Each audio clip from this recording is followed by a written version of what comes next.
Hello guys, तो आज मैं आपको एक ऐसे ग्रेन के बारे में बताने वाली हूँ, ऐसी जादुई टिप जो कि आपके शरीर में बढ़े हुए यूरिक एसिड को कम करने में आपकी मदद करेगी और बहुत लेवल तक आपको हेल्प करेगी यूरिक एसिड को कंट्रोल करने में।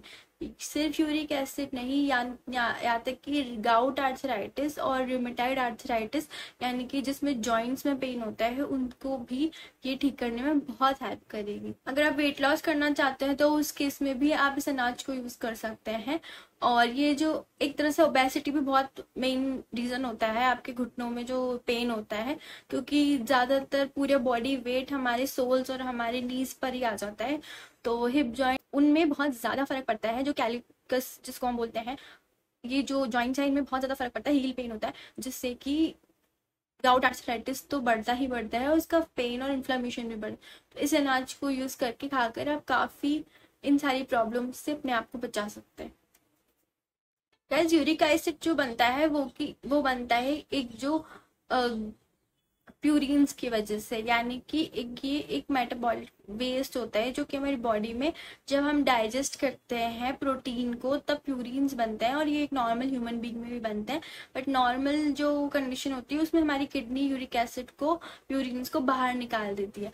बट जो लोग यूरिक एसिड से परेशान होते हैं, यानी कि जिन लोगों की किडनी उसे बाहर नहीं निकाल पाती, फिर वो यूरिक एसिड क्रिस्टल की फॉर्म में हमारी बॉडी में जमा होना शुरू हो जाते हैं।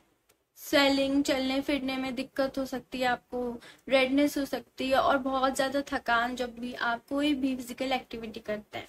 और मान लीजिए अगर किडनी स्टोन की भी समस्या होती है तो उस केस में भी यूरिक एसिड बढ़ा हुआ बहुत कॉमनली पाया जाता है।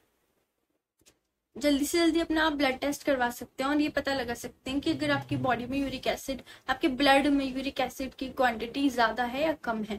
उससे ये पता लग जाएगा कि हाँ, आपका ये जो पेन हो रहा है वो यूरोमेटाइड आर्थराइटिस की वजह से है या स्पेसिफिकली गाउट आर्थराइटिस की वजह से। अब अगर आप स्मोकर हैं और अल्कोहलिक है तो आपको अल्कोहल और स्मोकिंग को बहुत ज्यादा अपनी लाइफ से धीरे धीरे हटाना होगा। मैं तो कहूंगी आप इसको छोड़ दीजिए, बट कई लोगों के लिए पॉसिबल नहीं होता, तो धीरे धीरे इस चीज को कम करते करते आप बिल्कुल खत्म कर दीजिए, इससे पहले आपकी क्रॉनिक में चेंज हो जाए प्रॉब्लम।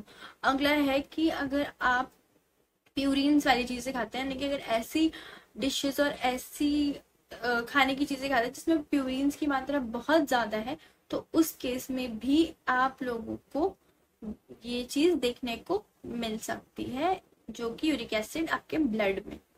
उड़द की दाल, अरहर की दाल, पालक, गोभी, अरबी, मीट, एग्स, सहजने की फली, छोले, राजमा, चावल, ये सारी चीजें ऐसी हैं जिनमें प्यूरिन की क्वांटिटी बहुत ज्यादा होती है। तो अब मैं बताती हूँ आखिर वो तो कौन से ग्रेन है जो लेने से आप अपने यूरिक एसिड की जो मात्रा है वो कम कर सकते हैं। ये मोटे अनाज की कैटेगरी में आते हैं, जो कि ज्वार और बाजरा। जी हाँ, ज्वार और बाजरा जो ग्रेन्स है वो ग्रेन्स आपके यूरिक एसिड को कम करने में हेल्प करेंगे। इसके बारे में मैं आगे और बताती हूँ। उससे पहले आप लोग जल्दी जल्दी सब्सक्राइब कर दीजिए, लाइक कर दीजिए और इस वीडियो को शेयर जरूर कीजिए उन लोगों से जिनको यूरिक एसिड की समस्या आपको लगता है कि हो सकती है। तो अगर मैं आगे बात करूं ज्वार और बाजरा के बारे में, अब आपको क्या करना है कि सुबह तो आपको खानी है ज्वार की रोटी और उसके बाद इवनिंग में आपको खानी है बाजरे की रोटी। आपको गेहूं अवॉइड करना है। इनके बहुत सारे हेल्थ बेनिफिट्स होते हैं, जिसमें से एक है यही जिसके बारे में हम बात कर रहे हैं, यूरिक एसिड कम करने के बारे में।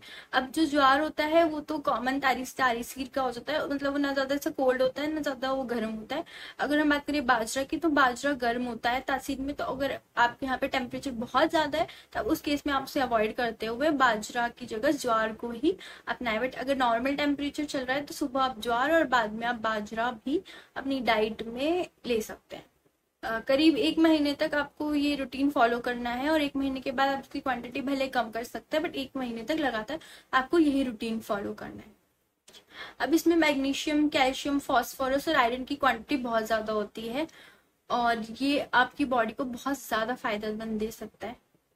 इसमें क्या है, विटामिन B12 की क्वांटिटी भी बहुत ज्यादा होती है, जिससे आपके जोड़ों को तो मजबूती मिलती है, उसके साथ साथ एक्टिव भी रहते हैं और आपको बहुत ज्यादा जो थकान होती है उससे भी आपको छुटकारा मिलता है। इसमें प्रोटीन और सॉल्युबल फाइबर भी पाया जाता है, जो कि आपके डाइजेशन को भी इम्प्रूव करता है। वजन घटाने में भी ये बहुत फायदेमंद होता है, क्योंकि इसमें में फाइबर होता है और साथ साथ आपकी शुगर को भी कंट्रोल करने में बहुत ज़्यादा हद तक हेल्प करता है। और जितने भी एक्सेस शुगर होता है उसको ये मतलब इसमें एक्सेस शुगर ज़्यादा नहीं होता है और ये बहुत ही हेल्पफुल होता है अगर आपको अपनी शुगर मेंटेन करनी है। और एक ये बात भी है कि कोलेस्ट्रॉल को भी मेंटेन करने में बहुत ही ज़्यादा लाभदायक होता है। तो गाइज आशा करती हूँ कि जो आज मैंने बातें बताई वो आपको बहुत हेल्पफुल लगी होगी, आपके बहुत काम आएगी। तो डेफिनेटली मेरे चैनल को लाइक करें, सब्सक्राइब करें। डायबिटीज़ की स्पेसिफिक डाइट देखना चाहते हैं तो जाकर ज़रूर देखें, मैंने उस पे ऊपर एक काफ़ी डिटेल वीडियो बनाई हुई है। थायराइड डाइट भी मैंने अपने वीडियो के द्वारा चैनल पर अपलोड की हुई है। तो डेफिनेटली सब्सक्राइब करें, लाइक करें एंड शेयर करें।